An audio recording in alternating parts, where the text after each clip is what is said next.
Hey everyone, welcome back or welcome to my channel. In this week's video, I'm showing you my process for my latest painting.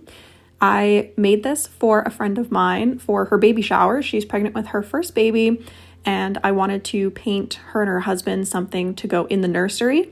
So I asked her to tell me what the theme of her nursery was, and I managed to figure it out based on like the registry items for her baby shower, and the theme is like woodland animals or something.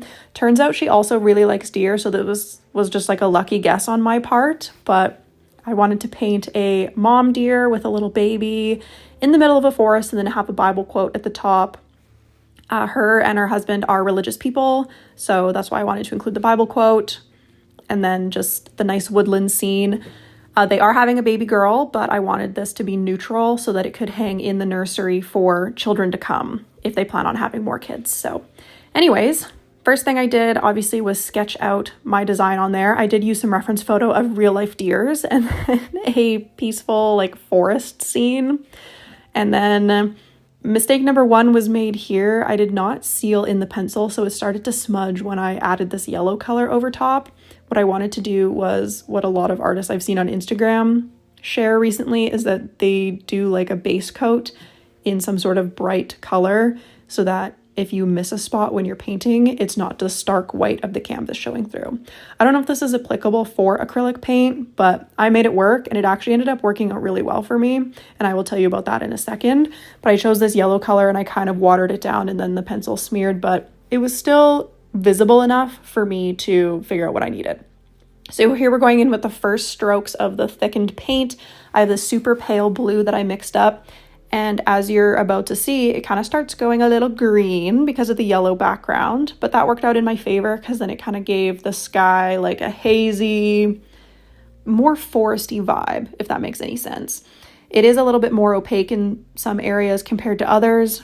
And then I didn't film any of this apparently, but I just went ahead and blended a bunch of different shades of green together in order to create the forest floor and then the edges of the forest. And then I just added like a preliminary base coat of brown to the deer. Now what I'm doing here is I'm going in with the same color that's on the outermost sides, and I'm adding in little patches of leaves, and they're blending into the sides to give that appearance that they're very far in the background.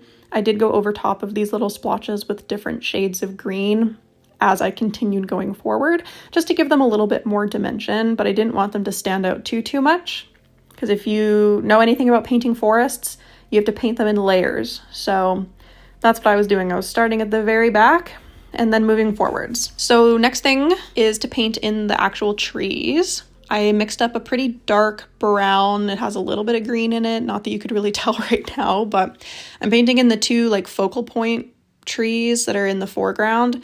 And then I just added a couple more onto the side. And then once I was done with these big trees, I started adding skinnier ones that were in different colors, different shades of green, to show that they were more in the background. And I wanted them to look as if there was like some sort of mist or something, just like pushing them back even further so that you weren't like focused on them a whole lot. I added quite a few trees like this. My hand's not the most unshaky. I don't know what the opposite of the word for that is right now. So they did get a little bit wonky, but that's okay. There's no perfect trees in the world.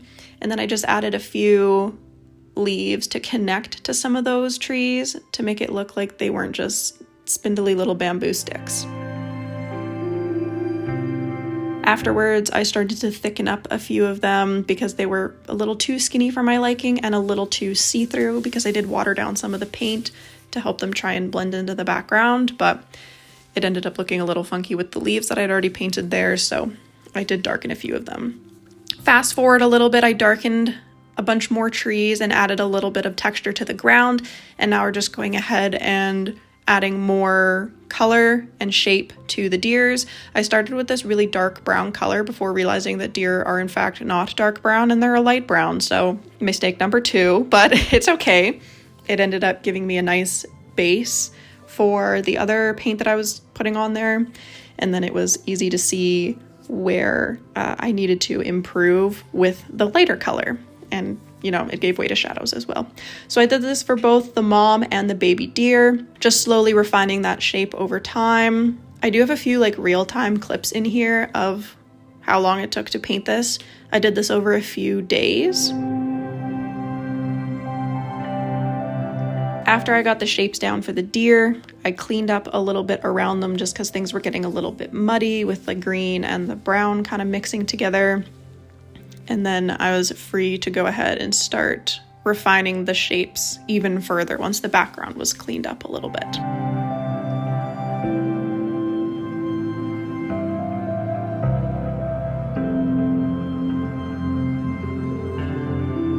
The first thing I cleaned up was a couple of the rough edges at the top of the deer, and then I went ahead and fixed the legs.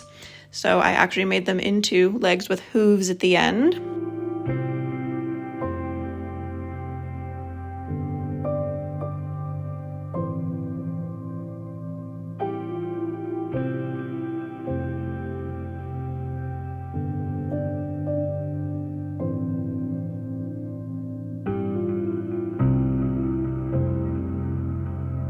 So I mixed up an obviously much paler tan colored brown to go ahead with the deer, and I started with the baby one just because I hadn't really figured out the legs for this one yet. So wanted to use this as an opportunity to get the shape of the baby deer down now that the mom deer was pretty much sorted out.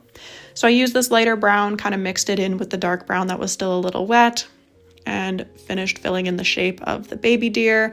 I did add the legs and made them a little bit too long, so I just fixed that up with a bit of the green that's going on the ground, and I knew I was going to cover that up later with the grass, so it didn't really matter that much. This is the end of this day, so I decided to add a little bit of shading to the mom's head and her hind leg just so I could remember. So now we're into like the next day of painting. So I went ahead and I changed the color of mom to also a more pale brown color. This one is more orange than the baby deer though, and I think that they complement each other because they're not quite the same, but they are certainly more realistic deer colors. So I just went ahead and covered mom almost entirely with this, and then I started going in with the like bone white or antique white, whatever you want to call it, to add in the white color of the underbelly, down the legs, and on the bottoms of the face. So I just kept going about this, mixing it in with the lighter brown until I was happy with the way that the colors were blending and that the patterning was at least somewhat accurate to real life deer.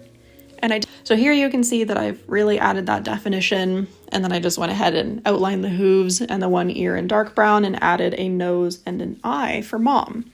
And like I said, I'm just doing the same thing with the baby deer, mixing in that lighter brown with the antique white, blending them together until I'm happy with the way that it's blended.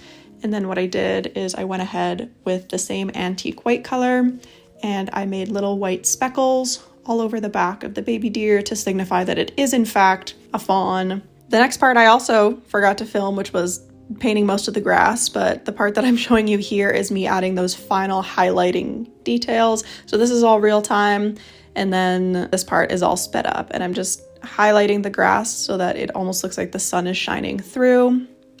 Every good artist is going to sign their painting. I did, completely out of focus of the camera, and then I decided to go ahead and paint the edges of the canvas. I don't always paint them one singular color, but I wanted to do this in case the parents, like the people I was giving this to, decided they did not want to purchase a frame for said painting, then they could just hang it on the wall as is. Now, the final thing that I did was I added the Bible quote using my black Posca pen. I made a little frame out of paper and taped it to the desk so that I wouldn't go all willy-nilly adding the quote randomly in there.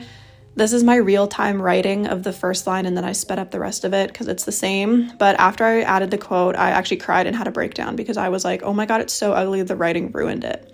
But I was reassured that it did look okay. My fiance was like, I wouldn't let you give it to them if it wasn't good. And I was like, okay. And like I said, my friend actually ended up loving it. So I'm really happy that I made this for them. This is the final painting. I hope you guys liked this and liked the process video. If you did, make sure to leave a like, comment down below, subscribe to my channel. I post new videos on Mondays, sometimes on Wednesdays. I hope you have a lovely week, and I will see you all in the next video.